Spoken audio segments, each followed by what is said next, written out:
여러분들께 이름 없이 빛도 없이라는 책을 소개해드립니다. 이 책은 가난하고 어렵고 무척 캄캄하던 시절에 우리가 일어설 수 있도록 도움을 주었던 미국의 젊은 선교사들의 헌신적인 노력을 기록한 책입니다. 여러분께서는 감동과 교훈 그리고 삶의 지혜를 얻으실 수 있을 것입니다. 감사합니다.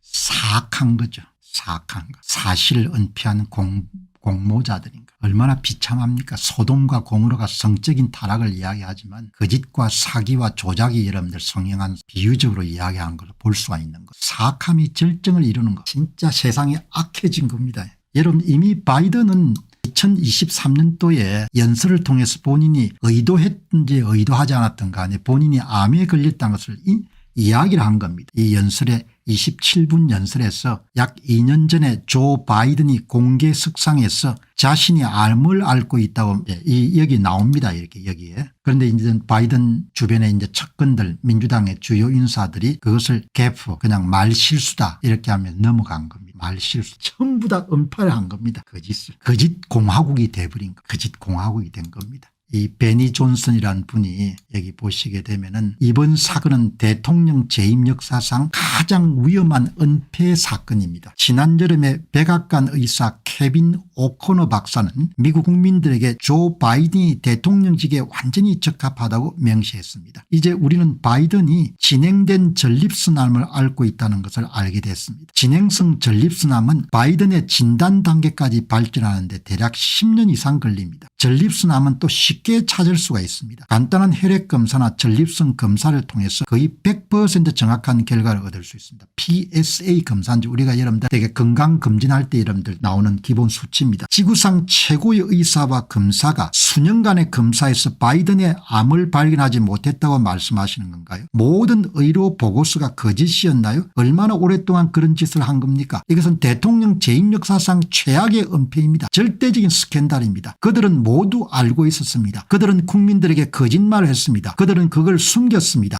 권력을 위해서. 사람들은 이에 대해 책임을 져야 됩니다. 진짜 사악합니다. 이런 이야기를 여기에 베니 존슨이라는 분 한 것을 뛰어난 투자자인 빌 에커만이 다시 여러분들 올렸기 때문에 여기에 백악관 주치인 케빈 오코너도 전부 다 거짓말한 겁니다. 이런 식으로 여러분들 The most dangerous cover-up in the history of presidency. 가장 최악의 여러분들 은폐 사건이란 베니 존슨이란. 그리고 여러분들 대통령 주치라는 인간이 이렇게 멀쩡하게 보고서를 써가지고 사인까지 탁 해가지고 조지 워싱턴 대학의 의과대학의 부교수네요. 이렇게 여러분들 한 겁니다. 사기꾼이 워낙 많기 때문에 정신 안 차리면 전부 다 당한 겁니다. 다시 또 빌 에커만이 회의라는 분입니다. 아마 메디칼 닥터 같아요. 의사분 같습니다.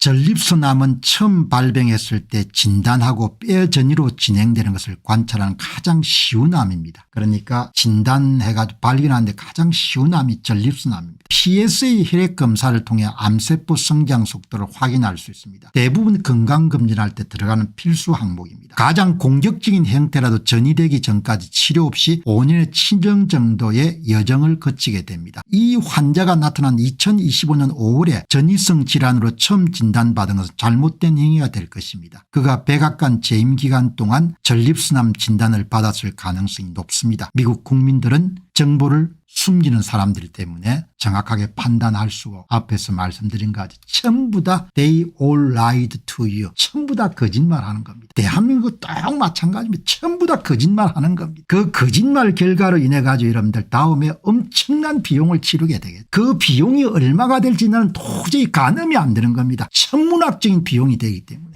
이번에 윤 대통령 물러나는 걸 보시기 바랍니다. 왜 물러났습니까? 내가 이야기 안 하도 여러분 다 알 겁니다. 대통령이 왜 물러났냐. 앞으로 얼마나 비용을 치르게 됐습니까? 오호 통제라 이런 생각이 듭니다만 얼마나 여러분들 앞으로 비용을 치르겠습니까? 이 괜찮은 나라가 얼마나 앞으로 무너지겠습니까? 얼마나 허물어지겠습니까? 얼마나 어렵게 되겠습니까? 얼마나 여러분 어렵게 되겠습니까? 대통령이 물러나는 걸 보시기 바랍니다. 전부 다 거짓과 사기와 조작인 것. 신문 보시기 바랍니다. 어디에도 사실과 진실을 만날 수가 없는 겁니다. 기가 찬 겁니다. 그러니까 제가 이렇게 넓은 세상을 이제 이야기하는 거. 넓은 세상을 통해서 우리 문제를 보는 거. 전부 다 거짓말한 겁니다. 그 미국은 그래도 달러를 갖고 있으니까 나은 나라인데 대한민국 뭐 갖고 살 겁니까? 뜯어먹을 때까지 뜯어먹겠죠. 나라를. 이렇게 여러분들 돌아가는 거. 이 기자들 거짓말하는 걸 보시기 바랍니다. 2025년 5월 16일 날 뉴욕타임스 대표 칼럼니스트인 마이클 골든버거 어떻게 그렇게 많은 선출된 민주당원들이 바이든이 허약함을 놓칠 수 있었을까. 2024년 2월 10일 대선 출마했을 때 바이든의 문제는 캠페인의 문제고 나라를 통치하는 데 문제가 없다. 이게 이런 글 쓰는 인간들이 쓰는 겁니다. 주류 신문들에서 오피니언 칼럼을 읽을 수가 없습니다. 사설을. 왜 쓰레기 같으니까. 사설이 쓰레기입니다. 쓰레기. 사설이 내 눈에는 그냥 쓰레기처럼 보이는 사설이. 그래도 옛날에는 여러분들 애정이 있어가지고 그래도 좀 좋은 거라고 생각을 했는데 이제 보니까 뭐 교수가 쓴 거든 무슨 대기자가 쓴 거든 주필이 쓴 거든 전부 다 쓰레기처럼 보이는 겁니다. 그 쓰레기를 여러분들한테 어떻게 여러분 내가 소개를 하겠습니까? 이게 쓰레기입니다. 이렇게 이야기할 겁니까? 쓰레기입니다. 이렇게 이야기할 겁니까? 점잖은 체면에 그렇게 못하는 거죠. 이 사람이 이름 스티븐 밀러라는 사람이 무슨 이야기입니까? 이 쓰레기 글 보시기 바랍니다. 뉴욕타임스의 쓰레기 글 보시기 바랍니다. 이 뉴욕타임스를 또 뭡니까? 전부 다 이런 뺏겨 써가지고 여러분들 대한민국 국민들에 알리는 겁니다. 이 보시기 바랍니다. 로버트 허 6시간 동안 특별검사로 바이든 대통령을 수사했던 양반이죠. 한국계 미국인입니다. 아담 쉬프는 뭐 국회의원인 모양입니다. 미국에서. 로버트 허에게 굉장히 화를 냈다. 그러니까 허약한 뭐 영감님이다 이렇게 표현한 것에 대해서 부적절한 그런 평가 바이든의 인지 능력에 대해서 로버트 허가 보고서에서 정확한 표현을 포함하지 않은 것에 대해서 지금 그 테이프를 보고 난 후에 이 민주당 국회의원이 잘못된 것을 알았다. 뭐 이런 이야기인 거죠. 여러분 세상이란 것이 이용해먹고 이런 사람들이 많지 않습니까?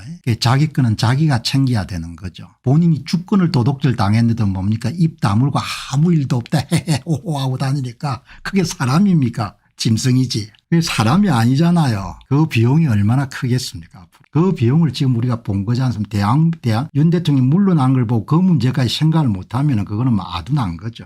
어떻든 지난날을 되돌아보면은 뭐 사람이 똘똘하지 못하고 그러면 뭐 당하지 않습니까? 그게 뭐 세상사에 잊힌 거죠. 속이고 당하고 본인이 깨어있지 못하면은 그리고 나중에 울고불고 그렇게 되는 거지 않습니까? 얼마나 비참해지겠습니까? 안녕하십니까, 공병호입니다. 그동안 공병호 TV는 선거 공정성 회복과 자유민주주의 체제의 보존과 발전을 위해 노력해왔습니다. 이런 노력들이 지속될 수 있도록 공병호 TV의 정기 후원 프로그램이자 멤버십 프로그램을 소개해드립니다. 뜻 있는 분들의 관심과 동참을 부탁드립니다. 선거 공정성 회복을 위한 노력을 지지하시고 훌륭한 나라 만들기에 동참하시는 시청자분들이시라면 구독 버튼 바로 옆에 있는 가입 버튼을 통해서 정기 후원 프로그램에 가입할 수 있습니다. 가입 버튼을 누르시면 공병호 TV의 후원자가 되시게 됩니다. 여러분의 후원이 선거 공정성 회복을 위한 노력에 힘을 더할 수 있을 뿐만 아니라 자유민주주의 체제의 수호를 그리고 발전을 통해 여러분과 후손들의 삶에 빛과 소금이 될 것입니다. 특히 그동안 공병호 TV는 선거 공정성 회복을 위한 노력 과정에서 채널 성장에 제약이 가해지는 불이익을 감수해왔고 지금도 그런 불이익이 계속되고 있습니다. 그럼에도 불구하고 너무나 중대한 문제이기 때문에 공병호 TV의 노력은 계속될 것입니다. 여러분의 깊은 관심을 부탁드립니다. 감사합니다.